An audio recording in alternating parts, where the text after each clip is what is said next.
So it's exciting. We're celebrating our 175th year of serving the craft here at Macoy Publishing and Masonic Supply.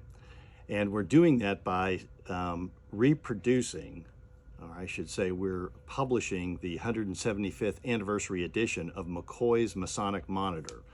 And this is the book that we are publishing or republishing. And but before we do that, I wanted to talk a little bit about what the difference between a ritual and a monitor is. A ritual is just what it sounds. It's the ritual that we have in Freemasonry, and it's written down. And there's really different versions of it. One is that some jurisdictions have it written in English. Some jurisdictions don't have it written at all. Some have it written in a cipher, and this is a cipher book that's one jurisdiction uses. You can see that code.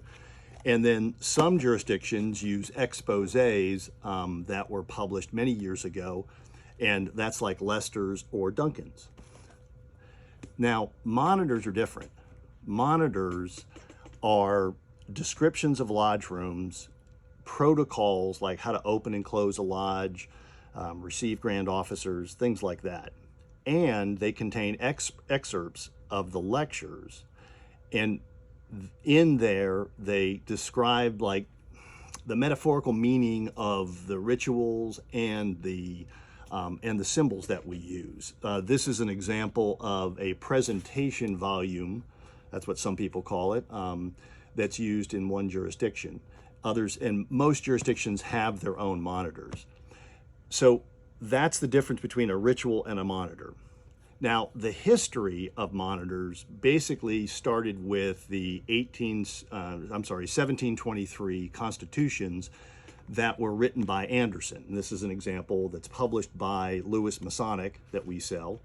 And then basically Anderson was charged by the Grand Lodge of England to take the old charges from operative Masons and then basically conform them to the work that we do in speculative Masonry. Then later in that century, about the 1730s or so, William Preston came up with and codified and wrote this book called Illustrations of Masonry. And you can see how thick it is. And he went into great length of being able to do the things that started the process that we see now in our monitors. And that is, again, opening and closing lodges, explaining the meanings of those. And this is really where it all began. And then a guy named Thomas Webb in America took Preston's work, and he then basically modified it for American use. As a matter of fact, it's kind of interesting in his opening. This is an 1813 copy of Webb's monitor. And this is in our library. And so he said, and I thought this was pretty interesting, he says, the observations upon the first degrees are many of them taken from Preston's Illustrations of Masonry, which are with some necessary alterations. He said that Preston's distribution of the first lecture into 6, the second into 4, and the third into 12, not being agreeable to the mode of working in America, they are differently arranged in this work. So most of our monitors in America come from Webb, which came from Preston. So you'll hear the Preston Webb monitors. Then Preston, in the early 1800s, had people that he had trained and he had worked with. One of them was a guy named Jeremy Cross, and this is Cross's work. And what Cross is known for is the beautiful illustrations that we see in many of our monitors today. And then Cross was a contemporary with Robert Macoy and Mackey and other scholars of the mid-1800s. And this is the book, this is the old version of the Masonic Monitor that we're redoing, Robert Macoy's Masonic Monitor. And we're doing this one because it is just really cool looking. And it was just a lot of fun. Here's another version of that. But the other reason we're doing that is because we found that we had hundreds of dies, and those are these boxes behind me. And these dies were used, these are hand-carved wood dies, were used to print the book. So I'll give you an example of one of them. And this is, if you can see that, the sheaf of wheat or ear of corn. And here is a hand-carved wood die that was done in the mid-1800s, and it fits perfectly into the book. So we've deduced that these were the dies that they used to print the book. And we just thought that was really cool. So not only was the book looking, it was really cool. Here's another one. Let's see if I can show you that. So this is what the die looked like. This was the cover of the die. I hope I'm not making it blurry.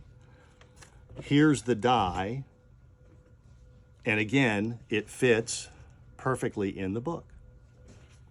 So given the fact that we had all three of those, or four of those things, we started on the work to basically meticulously put this book together.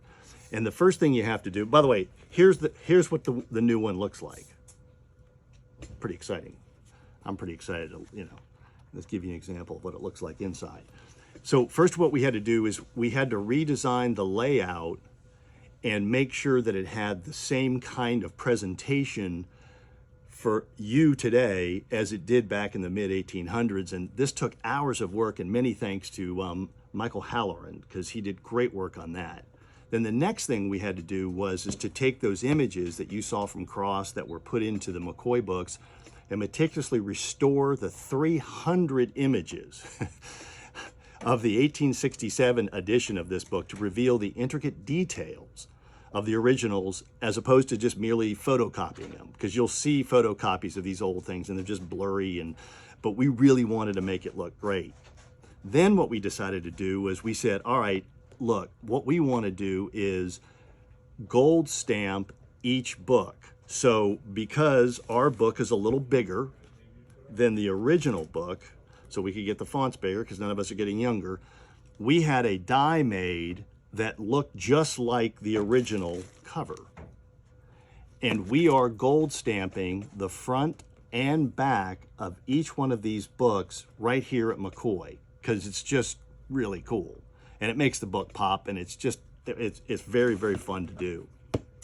And then the other thing that we're doing, and this is really, really fun, and it's that these hand-carved dies that I'm showing you right here, right, were made back in the mid-1800s, like 1850, 1860. They were hand-carved by guys with big magnifying glasses and tons of light. And remember, electricity didn't come to New York City, because that's where Macoy started, was in New York. Didn't come to New York City until about the mid-1880s. So these guys were hand-carving these dies with this detail without electricity. It's just unbelievable. So what we decided to do is to take one of these dies and make a limited edition print in a bookmark form and hand print on, hand print a bookmark for you and for everybody who buys one of these books. And we did that on a letterpress that we've had since the mid-1800s in our possession, because Macoy purchased it. And I'm going to show you right now how that works. So pardon that little jiggle right here. So here is the 1850s letterpress. And you can see there's the die on it. And so what we did is that this is an explanation. This explains, sorry about that. This explains what the print is. Each one is going to be dated and numbered. And then what we did is that we put the die in. It's not inked up right now, but we put the die in. Oop. And then what came out was, here's the finished product. So, I mean, again, the detail of that, see those lines that those guys did? It was just incredible. So, here's the big sales pitch. We've already sold, oh, hold on, I've got to figure one thing out there. Okay. We've already sold about 400 of these. and we're only printing 750 of these books. So if you want one, go to Macoy.com. That's MACOY.com. And you get the book and the limited edition print. I mean, both are limited edition because we're only going to sell 750 of them. So we appreciate you listening to this and watching this video, and also allowing Macoy to serve the craft for 175 years. Thank you.